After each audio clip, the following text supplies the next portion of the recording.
जय श्री राम। श्रीमद् भगवद गीता के 18वें अध्याय का 42वां श्लोक। यहाँ ब्राह्मण के स्वाभाविक कर्म बतलाए गए हैं। शमो दम स्तपः शौचम क्षान्तिरार्जवमेव च ज्ञानम विज्ञानमास्तिक्यम ब्रह्म कर्म स्वभावजम। शमः दमः तपः शौचम क्षान्तिः आर्जवम एव च ज्ञानम विज्ञानम आस्तिक्यम ब्रह्म कर्म स्वभावजम। अर्थात अंतःकरण का निग्रह करना, इंद्रियों का दमन करना, धर्म पालन के लिए कष्ट सहना, बाहर भीतर से शुद्ध रहना, दूसरों के अपराधों को क्षमा करना, मन इंद्रिय और शरीर को सरल रखना, वेद शास्त्र ईश्वर और परलोक आदि में श्रद्धा रखना, वेद शास्त्रों का अध्ययन अध्यापन करना और परमात्मा के तत्व का अनुभव करना, ये सब के सब ही ब्राह्मण के स्वाभाविक कर्म हैं। प्रश्न है कि शम किसको कहते हैं? अंतःकरण को अपने वश में करके उसे विक्षेप रहित शांत बना लेना तथा सांसारिक विषयों के चिंतन का त्याग कर देना शम है। प्रश्न है कि दम किसको कहते हैं? इसका उत्तर है कि समस्त इंद्रियों को वश में कर लेना तथा वश में की हुई इंद्रियों को बाह्य विषयों से हटाकर परमात्मा की प्राप्ति के साधनों में लगाना दम है। अंतःकरण को विक्षेप रहित बनाना शम और फिर उस अंतःकरण को परमात्मा प्राप्ति में लगाना दम। वह सारे साधन करना, भजन, नाम, ध्यान इत्यादि, जिनसे परमात्म तत्व का अनुभव हो। प्रश्न है कि तप का यहाँ क्या अर्थ समझना चाहिए? इसका उत्तर है कि स्वधर्म पालन, अपने धर्म है धारण करने योग्य, जो उस समय वर्ण आश्रम परिस्थिति देश काल के समय अनुकूल कर्तव्य है, उसके लिए कष्ट सहन करना, अर्थात अहिंसा आदि महाव्रतों का पालन करना, भोग सामग्रियों का त्याग करके सादगी से रहना, एकादशी आदि व्रत उपवास करना, वन में निवास करना, ये सब तप के अंतर्गत हैं। प्रश्न है कि शौच किसको कहते हैं? इसका उत्तर है कि 16वें अध्याय के 3रे श्लोक में शौच की व्याख्या में बाहर की शुद्धि बतलाई गई है और पहले श्लोक में सत्व शुद्धि के नाम से अंतःकरण की शुद्धि बतलाई है। उन दोनों का नाम यहाँ शौच है। 13वें अध्याय के 7वें श्लोक में भी इसी शुद्धि का वर्णन है। अभिप्राय यह है कि मन, इंद्रिय और शरीर को तथा उनके द्वारा की जाने वाली क्रियाओं को पवित्र रखना, उनमें किसी प्रकार की अशुद्धि को प्रवेश न होने देना ही शौच है। प्रश्न है क्षांति किसको कहते हैं?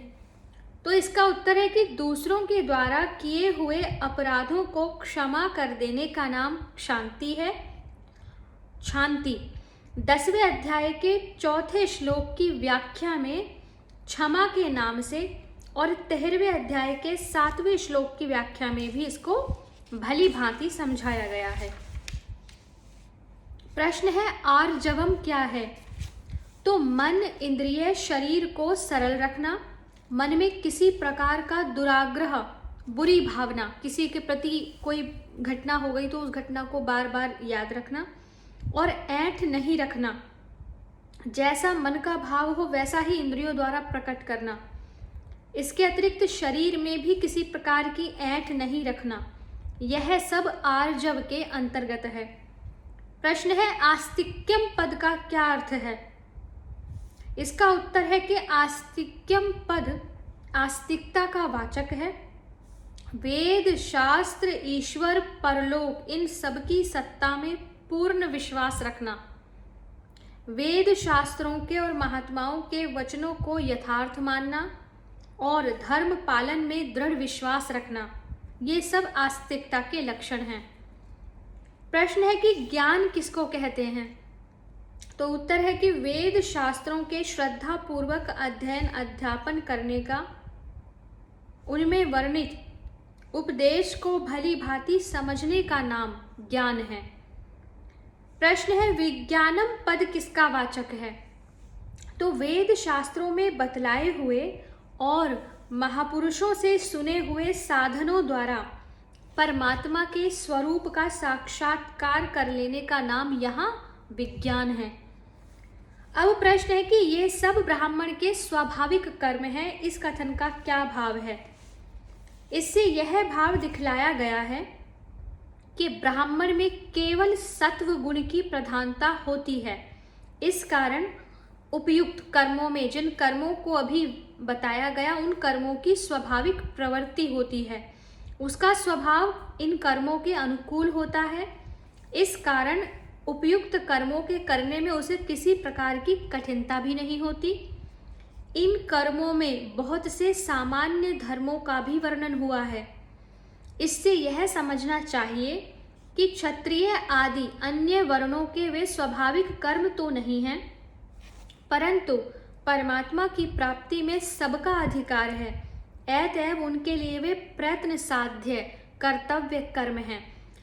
अर्थात जो ब्राह्मण के अतिरिक्त क्षत्रिय और वैश्य हैं और परमात्मा की प्राप्ति करना चाहते हैं, वो प्रयत्न करके इन साधनों का अभ्यास कर सकते हैं। प्रश्न है कि मनुस्मृति में तो ब्राह्मण के कर्म स्वयं अध्ययन करना और दूसरों को अध्ययन कराना, स्वयं यज्ञ करना और दूसरों को यज्ञ कराना तथा स्वयं दान देना और दूसरों को दान देना, इस प्रकार 6 कर्तव्य बतलाए गए हैं। और यहाँ शम दम आदि सामान्य धर्मों को ही ब्राह्मणों का कर्म बताया। शम दम तप, पवित्रता, क्षमा करना, आर्जवम आस्तिकता, विज्ञानम ज्ञान, ये कर्म बताए गए। तो ऐसा क्यों? इसका कारण है कि यहाँ बतलाए हुए कर्म केवल सात्विक हैं। इस कारण ब्राह्मण के स्वभाव से इनका विशेष संबंध है। इसलिए ब्राह्मण के स्वाभाविक कर्मों में इनकी ही गणना की गई है, अधिक विस्तार नहीं किया गया। इनके सिवा जो मनुस्मृति आदि में अधिक बतलाए गए हैं, उनको भी इनके साथ समझना चाहिए। श्लोक संख्या 43। इस प्रकार ब्राह्मणों के स्वाभाविक कर्म बतलाकर अब क्षत्रियों के स्वाभाविक कर्म बतलाए गए हैं। शौर्यम तेजो धृतिर्दाक्षम युद्धे चाप्ये पलायनम दानमीश्वर भावश्च छात्रम कर्म स्वभावजम। शौर्यम तेजः धृति दाक्षम युद्धे च अपि अपलायनम दानम ईश्वर भावः च छात्रम कर्म स्वभावजम। अर्थात शूरवीरता, शौर्य, तेज, धृति, धैर्य, चतुरता, युद्ध में न भागना, दान देना, स्वामी भाव, ये सब के सभी क्षत्रिय के स्वाभाविक कर्म हैं। प्रश्न है कि शूरवीरता किसको कहते हैं? तो उत्तर है कि बड़े से बड़े बलवान शत्रु का न्याय युक्त सामना करने में भय न करना तथा न्याय युक्त युद्ध करने के लिए सदा ही उत्साहित रहना और युद्ध के समय साहस पूर्वक गंभीरता से लड़ते रहना शूरवीरता है। भीष्म पितामह का जीवन इसका ज्वलंत उदाहरण है। प्रश्न है तेज किसका नाम है? इसका उत्तर है कि जिस शक्ति के प्रभाव से मनुष्य दूसरों का दबाव मानकर किसी भी कर्तव्य पालन से कभी विमुख नहीं होता और दूसरे लोग न्याय के और उसके प्रतिकूल व्यवहार करने में डरते रहते हैं। अर्थात वह सामर्थ्य जो आपको किसी भी परिस्थिति में कर्तव्य पालन से विमुख होने से बचाए और दूसरे लोगों को भी आपके प्रति अन्यायपूर्ण और प्रतिकूल व्यवहार कराने में डराए, वह सामर्थ्य ही तेज है। उस शक्ति का नाम तेज है। इसी को प्रताप और प्रभाव भी कहते हैं। प्रश्न है कि धैर्य किसको कहते हैं? इसका उत्तर है कि बड़े से बड़ा संकट उपस्थित हो जाने पर, युद्ध स्थल में शरीर पर भारी से भारी चोट लग जाने पर, अपने पुत्र पौत्रादि के मर जाने पर, सर्वस्व का नाश हो जाने पर, या इसी तरह अन्य किसी प्रकार की भारी से भारी विपत्ति आ पड़ने पर भी व्याकुल न होना और अपने कर्तव्य पालन से कभी विचलित न होकर न्याय अनुकूल कर्तव्य पालन में संलग्न रहना, इसी का नाम धैर्य है। चतुरता क्या है? इसका उत्तर है कि परस्पर झगड़ा करने वालों का न्याय करने में, अपने कर्तव्य का निर्णय और पालन करने में, युद्ध करने में, मित्र वैरी मध्यस्थों के साथ यथा योग्य व्यवहार करने आदि में जो कुशलता है, यही चतुरता है। प्रश्न है कि युद्ध में न भागना किसको कहते हैं? इसका उत्तर है कि युद्ध करते समय भारी से भारी संकट आ पड़ने पर भी पीठ न दिखलाना, हर हालत में न्याय पूर्वक सामना करके अपनी शक्ति का प्रयोग करते रहना, प्राणों की परवाह न करके युद्ध में डटे रहना ही युद्ध में न भागना है।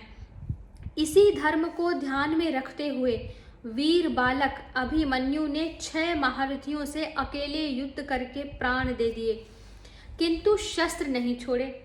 आधुनिक काल में भी राजस्थान के इतिहास में ऐसे अनेकों उदाहरण मिलते हैं जिनमें वीर राजपूतों ने युद्ध में हार जाने पर भी शत्रु को पीठ नहीं दिखाई और अकेले सैकड़ों हजारों सैनिकों से जूझकर प्राण दे दिए।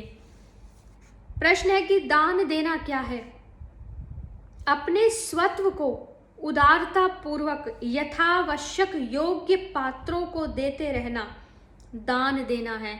दान की सबसे मूल्यवान और सुंदर परिभाषा अपने स्वत्व को, जो आपका स्व है, जो आपका तन है, मन है, धन है, जो आपके गुण हैं, कौशल हैं, जो भी हैं, आपके अंदर जो तेज है, सामर्थ्य है, प्रताप है, बल है, उसको उदारता पूर्वक यथावश्यक, जिसको आवश्यक हो, जो उसके योग्य हो, ऐसे पात्रों को देते रहना ही दान है। प्रश्न है कि ईश्वर भाव किसको कहते हैं? तो इसका उत्तर है कि शासन के द्वारा लोगों को अन्यायाचरण से रोककर सदाचार में प्रवृत्त करना, दुराचारियों को दंड देना, लोगों से अपनी आज्ञा का न्याय युक्त पालन करवाना, समस्त प्रजा का हित सोचकर निस्वार्थ भाव से प्रेम पूर्वक पुत्र की भांति उसकी रक्षा पालन पोषण करना, यह ईश्वर भाव है। जैसे ईश्वर अपनी समस्त सृष्टि को अपनी संतान की तरह उसका पालन पोषण करता है, यह भाव रखना। प्रश्न है कि ये सब क्षत्रियों के स्वाभाविक कर्म है, इस कथन का क्या भाव है? इससे यह भाव दिखलाया है कि क्षत्रियों के स्वभाव में सत्व मिश्रित रजोगुण की प्रधानता होती है, अर्थात उनमें मुख्य रूप से रजोगुण होता है किंतु सात्विक गुण भी होते हैं। इस कारण उपयुक्त कर्मों में उनकी स्वाभाविक प्रवृत्ति होती है, इनका पालन करने में उन्हें किसी प्रकार की कठिनाई नहीं होती। इन कर्मों में भी जो धृति, दान आदि सामान्य धर्म हैं, उन सब में अधिकार, उनमें सबका अधिकार होने के कारण वे अन्य वर्ण वालों के लिए अधर्म या परधर्म नहीं हैं, किंतु ये उनके स्वाभाविक कर्म नहीं है, इसी कारण ये उनके लिए प्रयत्न साध्य हैं। प्रश्न है कि मनुस्मृति में तो प्रजा की रक्षा करना, दान देना, यज्ञ करना, वेदों का अध्ययन, विषयों में आसक्त न होना, ये क्षत्रियों के कर्म बतलाए हैं, और यहाँ दूसरे, तो इसका क्या अभिप्राय है? इसका उत्तर है कि यहाँ क्षत्रियों के स्वभाव से विशेष संबंध रखने वाले कर्मों का वर्णन है। मूलतः जो क्षत्रियों के स्वभाव की व्याख्या करें, अतः मनुस्मृति में बतलाए हुए कर्मों में से क्षत्रियों के स्वभाव से विशेष संबंध रखने वाले प्रजा पालन और दान, इन 2 कर्मों को तो यहाँ ले लिया गया, किंतु उनके अन्य कर्तव्य कर्मों को यहाँ विस्तार पूर्वक वर्णित नहीं किया गया। इसलिए इनके सिवा जो अन्यान्य कर्म क्षत्रियों के लिए दूसरी जगह कर्तव्य बतलाए गए, उनको भी इनके साथ ही समझना चाहिए। श्लोक संख्या 44 से आगे की वीडियो में पढ़ेंगे। हरे कृष्णा।